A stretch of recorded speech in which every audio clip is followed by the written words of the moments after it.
बिस्मिल्लाहिर्रहमानिर्रहीम। आज के इस वीडियो के अंदर हम फीमेल जेनिटल ट्रैक की मॉर्फोलॉजी को रिवाइज करने वाले हैं। तो स्टार्ट करते हैं वीडियो को।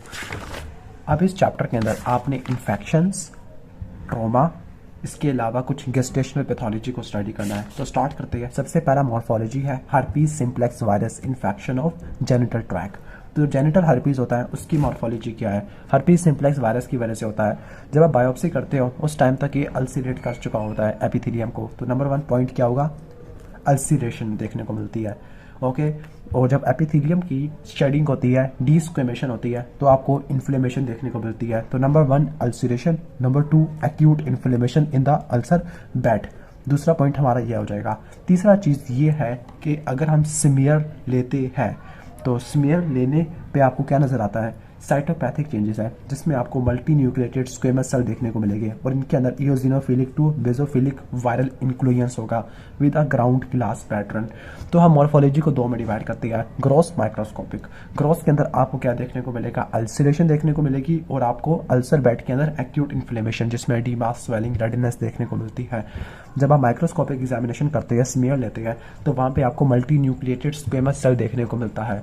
वो मल्टी न्यूक्लिएटेड स्क्वेमस सेल के अंदर वायरल इंक्लूजन बॉडीज है, इओसिनोफिलिक से बेसोफिलिक हो सकती है, जिनका ग्राउंड ग्लास अपीयरेंस है। तो ये आपने इस तरह से रट्टा मारना है। नेक्स्ट हमारा इन्फेक्शन है पेल्विक इन्फ्लेमेटरी डिजीज, जो कि गोनोरिया की वजह से होता है। तो पिछले केस में कीवर्ड क्या था? ग्रॉस। और ग्रॉस में अल्सरेशन और acute inflammation in the bed of ulcer, जबकि माइक्रोस्कोपिक में मल्टी न्यूक्लिएटेड स्क्वेमस सेल और ग्राउंड ग्लास अपीयरेंस, इसको रट्टा मार लेना। अब इसके बाद पेल्विक इन्फ्लेमेटरी डिजीज है। Pelvic inflammatory disease mainly gonococcal infection की वजह से होती है।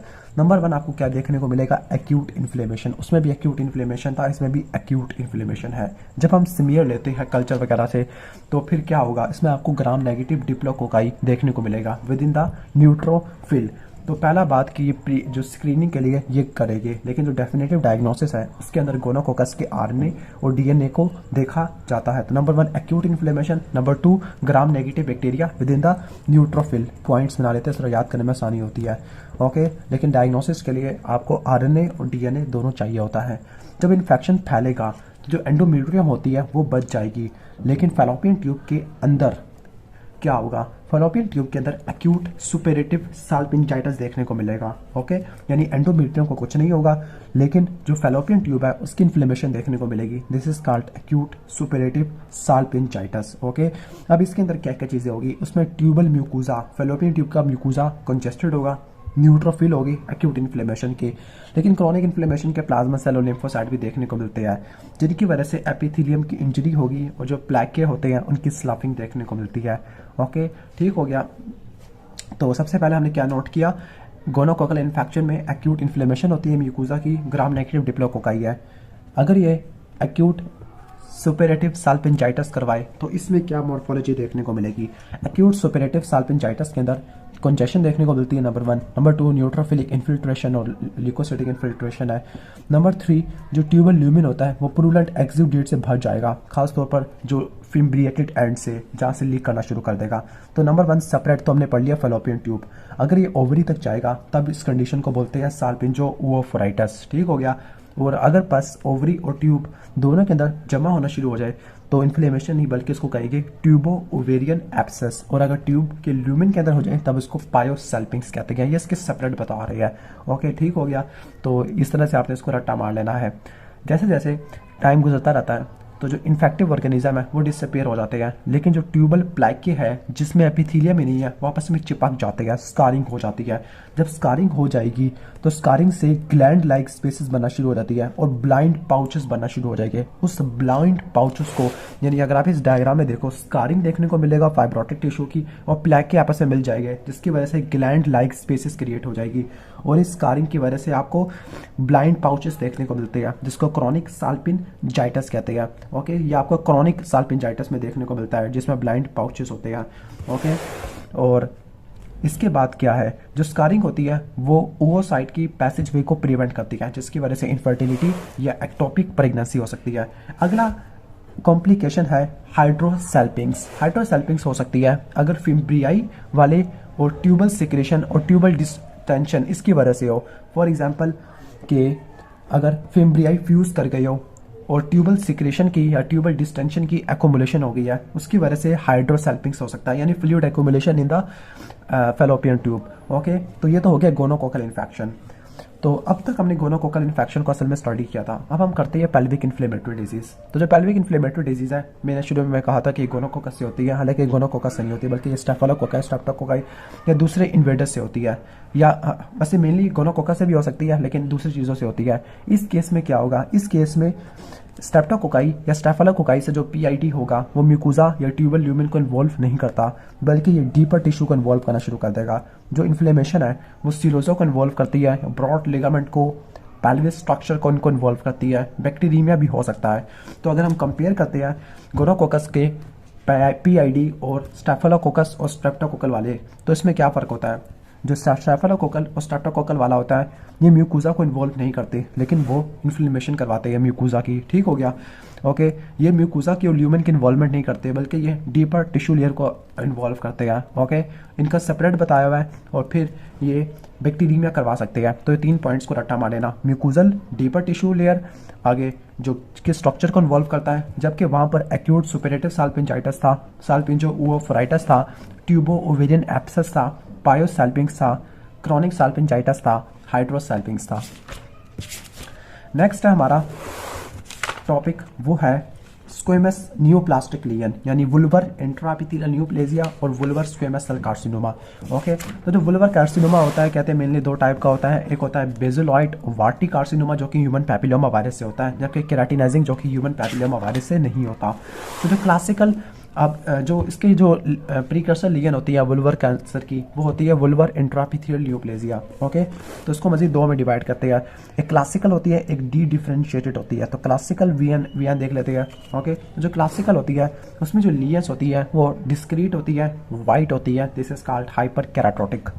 ओके, ये तो ग्रोथ तो ये हो जाएगा। माइक्रोस्कोपिक बात करें तो एपिडर्मिस की थिकनिंग होती है। नंबर 2 न्यूक्लियर एटिपिया होता है। नंबर 3 माइटोसिस और लैक ऑफ सेलुलर मैच्योरेशन यानी एनाप्लेजिया देखने को मिलता है। ओके, ये वो फीचर्स है जो आपको सर्विकल स्क्वेमस इंट्राएपिथेलियल न्यूप्लेजिया में भी देखने को मिलते थे, वो भी इसमें आपको देखने को मिलते होते हैं, जिसमें एच सिल, एल सिल आपने पढ़ना है। ओके, अब क्लासिकल VIN है, इसने इन्वेसिव कार्सिनोमा बनाना है। तो जो इन्वेसिव कार्सिनोमा होता है, इससे जो निकलेगा वो एक्सोफिटिक हो सकता है, बाहर की तरफ निकलेगा, या अल्सरेट करेगा। ओके, ठीक है, तो इसकी ग्रोथ हमने देख लिया।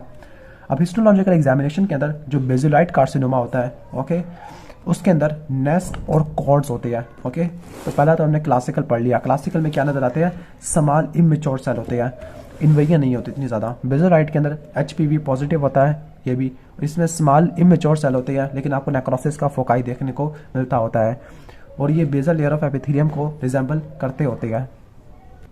ओके, तो इन शॉर्ट हमने पहले क्लासिकल VIN को पढ़ा, इसमें डिस्क्रीट या वाइट हाइपर कैराटोटिक लीजन्स होती है। माइक्रोस्कोपिकली बात करें तो एपिडर्मिस की थिकनिंग होती है, न्यूक्लियर एटिपिया होता है, माइटोसिस होता है, और सेलुलर मैच्योरेशन होती है।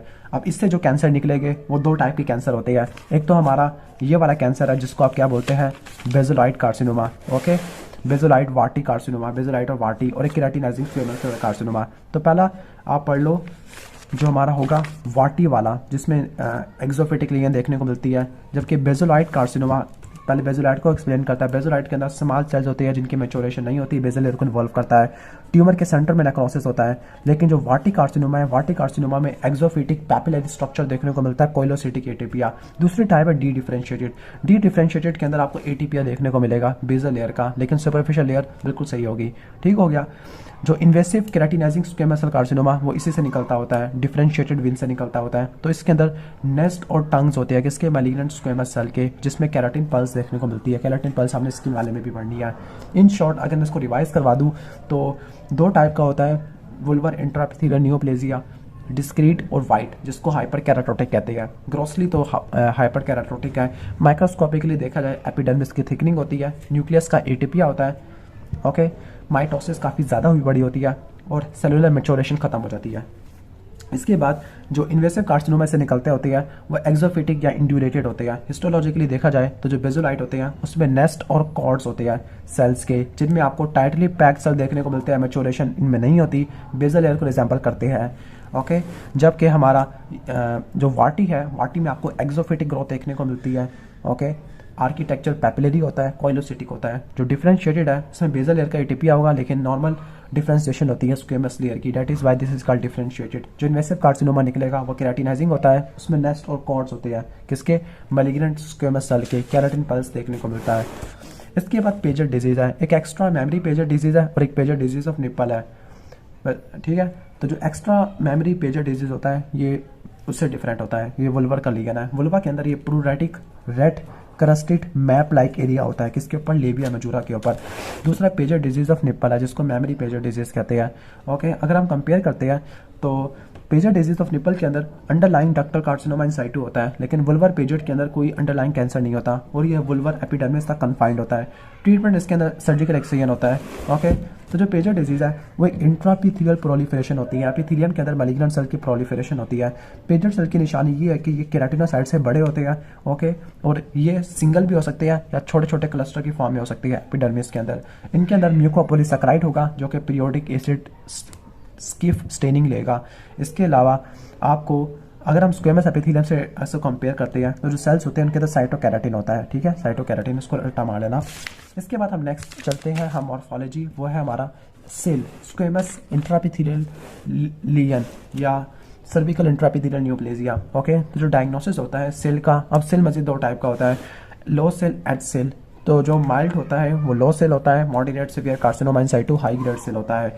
तो जो डायग्नोसिस होता है सेल का, इसमें आप न्यूक्लियर एटीपिया देखते हैं। अब न्यूक्लियर एटीपिया के अंदर न्यूक्लियस की लार्जमेंट होती है, कलर काफ़ी ज़्यादा डार्क हो जाता है, हाइपरक्रोमेटिज्म है, कोर्स ग्रेन्यूल्स होती है, साइज और शेप में वेरिएशन होती है जिसको न्यूक्लियर प्लियोमॉर्फिज्म कहता है।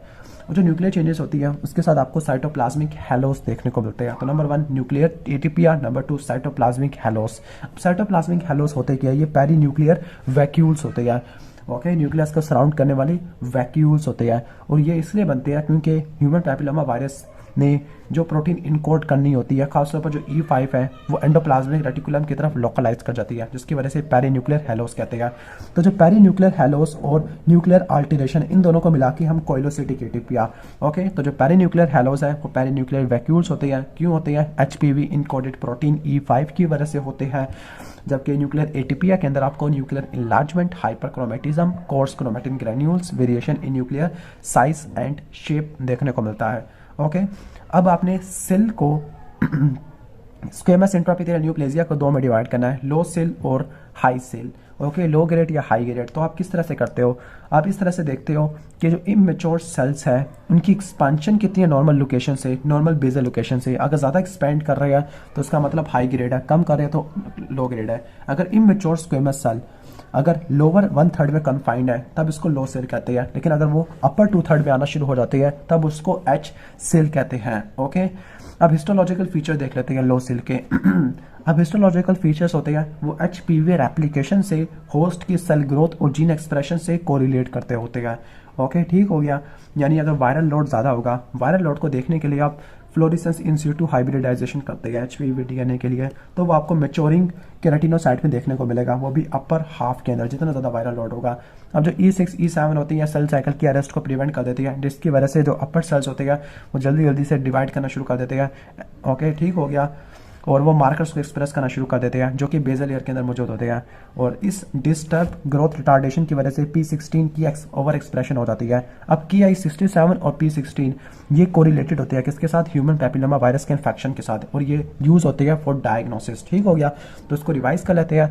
तो आपने क्या रट्टा मारना है, नंबर 1 कोइलोसिटिक एटीपिया, कोइलोसिटिक एटीपिया में पेरीन्यूक्लियर हेलोस और न्यूक्लियर अल्टरेशन होती है। न्यूक्लियर अल्टरेशन के अंदर nuclear enlargement, hyperchromasia, coarse chromatin granules, nuclear size और शेप में डिफरेंस जिसको प्लियोमॉर्फिज्म कहते हैं। पेरीन्यूक्लियर हेलोस क्या होते हैं, पेरीन्यूक्लियर वैक्यूल्स होते हैं, HPV इनकोडेड प्रोटीन्स की वजह से होते हैं। अब सेल को हमने मजीद दो में डिवाइड करना है, लो ग्रेड या हाई ग्रेड, डिपेंडिंग अपॉन के जो इमेच्योर सेल है वो कितना एक्सपांड कर रहे हैं as compared to normal basal location. अगर वो अपर 2/3 में आ रहे हैं तो उसको हाई ग्रेड कहेंगे, लोअर में आ रहे हैं तो फिर L सेल कहेंगे, ठीक हो गया। और जो हिस्टोलॉजिकल फीचर्स होते हैं वो HPV रेप्लिकेशन से कोरिलेट करते होते हैं, ठीक हो गया। तो जो HPV E6 और E7 होती है क्या करती है, सेल साइकिल की अरेस्ट कर देती है, जिसकी वजह से Ki67 और P16 की आपको एक्सप्रेशन देखने को मिल जाती है जो कि HPV इन्फेक्शन के साथ कोरिलेट करते होते हैं। अब सर्विकल कैंसर है। अब सर्विकल कैंसर दो टाइप का होता है, स्क्वेमस सेल कार्सिनोमा और आपका होता है नॉर्मल एडिनो कार्सिनोमा, ओके। तो जो स्क्वेमस सेल कार्सिनोमा इसमें नेस्ट और टंग्स होते हैं। ओके, नेस्ट और टंग किसके होते हैं? मैलिग्नेंट स्क्वेमस एपिथेलियम की होती है। या तो केराटिनाइज हो सकती है या नॉन केराटिनाइज हो सकती है, जिसने स्ट्रोमा को इन्वेट करना है। तो क्या रट्टा मारना है? नेस्ट और टंग ऑफ स्क्वेमस सेल्स होते हैं। इसके बाद एडिनोकार्सिनोमा। एडिनोकार्सिनोमा के अंदर ग्लैंडुलर एपिथेलियम होगा। मैलिग्नेंट एंडोसर्विकल सेल्स होती है जिनका लार्ज हाइपरक्रोमैटिक न्यूक्लियस है और म्यूसिन डिप्लीटेड साइटोप्लाज्म होता है, जिसकी वजह से ग्लैंड्स की अपीयरेंस डार्क हो जाती है। क्यों डार्क हो जाती है? क्योंकि म्यूसिन ही साइटोप्लाज्म में नहीं है और हाइपरक्रोमैटिक न्यूक्लियस होता है एज कंपेयर टू नॉर्मल एंडोसर्विकल। और तीसरी वैरायटी है वो है एडिनोस्क्वेमस, इसमें दोनों के फीचर्स होते हैं। ओके, अब इसके बाद की जो सर्विकल कैंसर होता है ये कॉन्टीजियस सेपरेट फैलता होता है, लाइक पैरासर्विकल सॉफ्ट टिश्यू में। यूरिनरी ब्लैडर में जाएगा तो हाइड्रोनेफ्रोसिस हो जाएगी। लिम्फोवास्कुलर इन्वेजन होगा तो लिम्फ नोड मेटास्टेसिस हो जाती है। ओके, अब सर्विकल कैंसर की स्टेजिंग बता रही है। तो नंबर 1 स्टेज 0 का मतलब कार्सिनोमा इन साइटू HCL है। स्टेज 1 का मतलब कैंसर अभी सर्विक्स में कन्फाइंड है। अब 1A का मतलब है प्री क्लिनिकल कार्सिनोमा, जिसको आप माइक्रोस्कोपी से डायग्नोस कर सकते हैं। स्टेज 1AI अब इसकी मजीद वह है, तो इसमें 3 मिलीमीटर से ज़्यादा डीपर नहीं होगा और 7 मिलीमीटर से वाइडर नहीं होगा। लेकिन अगर 3 मिलीमीटर से डीपर हो और 7 मिलीमीटर से वाइडर हो तब उसको क्या कहेंगे हम? 1A2। ठीक हो गया, इसको आप देख लेना। इसके बाद आ जाता है हमारा 1B। तो 1B में हिस्टोलॉजिकली इन्वेसिव कार्सिनोमा, लेकिन सर्विक्स पे ही कन्फाइंड है, लेकिन 1A2 से ज़्यादा है। स्टेज 2 का मतलब है कि सर्विक्स से एक्सटेंड कर चुका है बाहर, लेकिन पेल्विक वाल से बाहर नहीं निकला। लाइक कैंसर है वो वजाइना को इन्वॉल्व कर लिया लेकिन लोअर 1/3 को इन्वॉल्व नहीं किया। स्टेज 3 का मतलब है कैंसर पेल्विक वाल तक एक्सटेंड कर गया है। रेक्टल एग्जामिनेशन के अंदर आपको कैंसर फ्री स्पेस नहीं देखने को मिलेगी between the tumour and the pelvic वाल। ट्यूमर इसने विजाइना की लोअर 1/3 को इन्वॉल्व कर लिया है। स्टेज 4 का मतलब है ट्रो पेल्विस से भी बाहर निकल गया है। ओके, ठीक हो गया। स्टेज 2 में पेल्विक वाल तक नहीं पहुंचा था, स्टेज 3 में पहुंच गया और स्टेज 4 में पेल्विस से भी बाहर निकल गया, ब्लेडर या रेक्टम तक पहुंच गया। ओके, इसके बाद हम आगे चलते हैं। यूट्रस वाला टॉपिक है। तो यूट्रस वाले टॉपिक के अंदर सबसे पहला आ जाता है हमारा एंडोमेट्रियोसिस। एंडोमेट्रियोसिस के अंदर आपने चॉकलेट सिस्ट वगैरह को आपने याद रखना है। चॉकलेट सिस्ट या एंडोमेट्रियोमास कहते हैं। जो एंडोमेट्रियोसिस होता है इसका मतलब है नॉर्मल यूट्राइस टिश्यू यूट्रस से बाहर पड़ा हुआ है। तो जो एंडोमेट्रियाटिक लीजन्स होती है वो ब्लीड करती है in response to extrinsic cyclical और intrinsic ovarian hormonal stimulation. Okay, ठीक हो गया। तो दोनों से ये रिस्पॉन्ड करती होती है। अब ये ब्लीडिंग होती है, उसकी वजह से नोड्यूल्स क्रिएट हो जाते हैं। ओके, जिस नोड्यूल्स की वजह से रेड, ब्लू या येलो ब्राउन अपीयरेंस देखने को मिल सकती है। ओके, या तो म्यूकोजा के नीचे या सिरोजल सर्फेसिस पे आपको देखने को मिलती है। ओके, ठीक हो गया। और जब लीजन्स बहुत सारी होती है तो जो हेमरेज होगा ऑर्गेनाइज हो जाएगा, तो उसकी वजह से फाइब्रस एडियन हो सकती है ट्यूब्स की, या ओवरी की आपस में हो सकती है, और पाउच ऑफ डगलस की ओब्लिट्रेशन देखने को मिल सकती है। ओके, जो ओवरी है वो डिस्टॉर्ट हो सकती है सिस्टिक मैसेज से। ओके, और ये जो सिस्टिक मैसेज होगा ये ब्राउन फ्लूइड से भरे हुए होंगे, और ये ब्राउन फ्लूइड प्रीवियस हेमरेज की वजह से आया था। ओके, तो इनको क्या बोलते हैं? इनको बोलते हैं हम चॉकलेट सिस्ट, यानी ऐसे लार्ज सिस्टिक मैसेज जो कि ब्राउन फ्लूइड से भरे हुए हैं, जो कि प्रीवियस हेमरेज से आया है, एंडोमेट्रियोमास कहते हैं। यहाँ तक तो हमारा ग्रोथ था। अब इसके बाद हिस्टोलॉजिकल फीचर्स में चलते हैं। हिस्टोलॉजिकल फीचर्स के अंदर क्या होता है? हिस्टोलॉजिकल फीचर में जो डायग्नोसिस हम किस तरह से बनाएंगे, जब हम एंडोमेट्रियल ग्लैंड और स्ट्रोमा को देखेंगे with and without the presence of hemosiderin. Okay, कभी कभार आपको स्ट्रोमा ही देखना पड़ जाता होता है। ओके, ठीक हो गया। और कभी कभार ऐसा होता है कि अगर ग्लैंड्स मौजूद है तो आपको दूसरी क्लिनिकल चीज़ें देखनी पड़ती है, लाइक एंडोसेल्पिंजियोसिस। ठीक हो गया। तो पहला हमने पढ़ लिया एंडोमेट्रियाटिक लीजन। अब इसके बाद एटिपिकल एंडोमेट्रियोसिस है, जो कि एंडोमेट्रियोसिस रिलेटेड ओवेरियन कार्सिनोमा की तरफ प्रोग्रेस करता है। इसकी मज़ीद 2 मॉर्फोलॉजिकल फॉर्म होती है। एक मॉर्फोलॉजिकल फॉर्म में साइटोलॉजिकल एटिपिया होता है, और दूसरी के अंदर ग्लैंडुलर क्राउडिंग होती है ड्यू टू एक्सेसिव प्रोलिफरेशन, उसमें भी साइटोलॉजिकल एटिपिया देखने को मिल सकता है। और ये जो अपीयरेंस होती है ये कॉम्प्लेक्स एटिपिकल एंडोमेट्रियल हाइपरप्लेजिया को रिजेंबल करती है, जो हमने अभी पढ़ा है। तो वंस अगेन हम इसको 2 में डिवाइड कर देते हैं, एंडोमेट्रियोटिक लीजन है और एटिपिकल एंडोमेट्रियोसिस है। जो एंडोमेट्रियोटिक लीजन है ग्रॉस और माइक्रोस्कोपिक है। नंबर 1 पीरियोडिक रिस्पॉन्स देखने को मिलता है, ब्लीडिंग से नोड्यूल्स क्रिएट होगी, नोड्यूल्स की वजह से red, blue to yellow brown appearance होती है म्यूकोजा या सिरोजा से नीचे। ठीक हो गया। अगर लीजन्स बहुत सारी होगी तो हेमरेज की ऑर्गेनाइजेशन से एडहियन क्रिएट होना शुरू हो जाएगी। ओके, अगर ओवरी की बात करें तो ओवरी के अंदर सिस्टिक मैसेज क्रिएट होना शुरू हो जाएंगे, जो कि ब्राउन फ्लूइड से भर जाएंगे। अभी ब्राउन फ्लूइड प्रीवियस हेमरेज की वजह से आता है। This is called chocolate cyst. Okay, histological features के अंदर आपने ग्लैंड या स्ट्रोमा देखना है, या फिर आपको हीमोसिट्रिन लेडन मैक्रोफेजेस भी देखने को मिल सकते हैं। कभी कभार आपको स्ट्रोमा देखने को मिलेगा या कभी कभार आपको ग्लैंड्स देखने को मिलते हैं। तब आप इस केस में एंडोसाल्पिंजियोसिस करते हैं।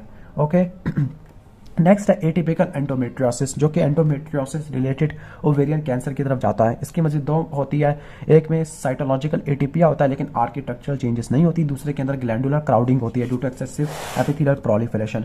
इसके बाद एंडोमेट्रियल हाइपरप्लेजिया, जो कि ओबेसिटी की वजह से होता है, मेनोपॉज की वजह से होता है, polycystic ovarian syndrome, functional granulosa cell tumour, cortical tumour है, या फिर एस्ट्रोजेनिक स्टिमुलेशन की वजह से होता है। तो डब्ल्यूएचओ ने इसको दो में डिवाइड किया है, हाइपरप्लेजिया यानी एक टिपिकल हाइपरप्लेजिया और एक एटिपिकल हाइपरप्लेजिया, जिसको एंडोमेट्रियल इंट्रापिथेलियल न्यूप्लेजिया भी कहते हैं। अभी पहले है टिपिकल हाइपरप्लेजिया। टिपिकल हाइपरप्लेजिया के अंदर बहुत सारी होती है, लेकिन सबसे मेन चीज, सबसे पहला पॉइंट रट्टा मारना है, ग्लैंड टू स्ट्रोमल रेशो ज्यादा होता है। Number 2, variation in size and shape देखने को मिलता है। Number 3, back to back glands होते हैं फोकली।